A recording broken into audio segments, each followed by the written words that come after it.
Ниту снегот, ниту студеното време не ги спречи граѓаните и годинава да се соберат на традиционалното бадникување пред соборниот храм. Верниците зедоа по чашка топла ракија и осветени бадникови гранчиња, се фатија наоро и запалија свеќа за здравје, среќа и љубов. Како што рекле старите, кај да си за бадник и божик дома да си, па така и Скопјани, велат традиционално во духот на христијанската вера, вечерва, но и утрешниот ден ќе го поминат со своите најблиски во домашна атмосфера. Вечер со фамилијата, нормално. Децата ни се на одмор, така да ние дома ќе се видиме. Дома со фамилијата. А на трпезата што ќе има? За денеска постно сармиче, постно графче, пита, постна со паричка. Дома. А каде ми може на друго место? Не домашен празник. За бадник дома. Дома со фамилијата.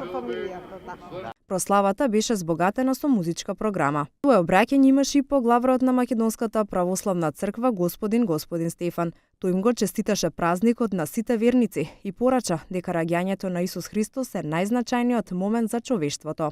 Без Богодаверецот, без Синот Божи, човештвото не можело да се надева на повторна близина и единство со Бога.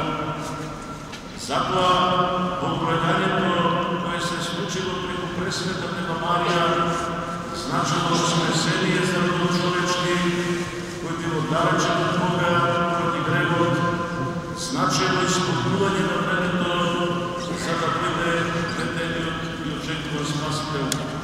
Минатогодишниот бадникарски кум исто така им го честиташе празникот на присутните и им порача на сите да се сакаат, почитуваат и да си помагаат.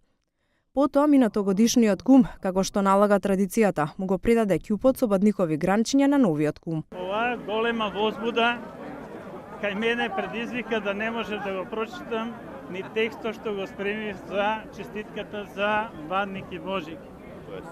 Многу сум возбуден и ова задоволство не може да се опише со зборови. Чувството дека си кум и дека за овој празник на сите треба да им посакаш среќа, здравје и благосостојба, кај мене предизвика голема возбуда. Уште еднашка, на сите луѓе што се присутни овде, што се широм светот, и Како и секоја година? им посакувам многу среќа, многу здравје и спокој во нивните души. По овие церемонии, новиот кум заедно со неговото семејство со пајтон замина од пред платото на соборниот храм.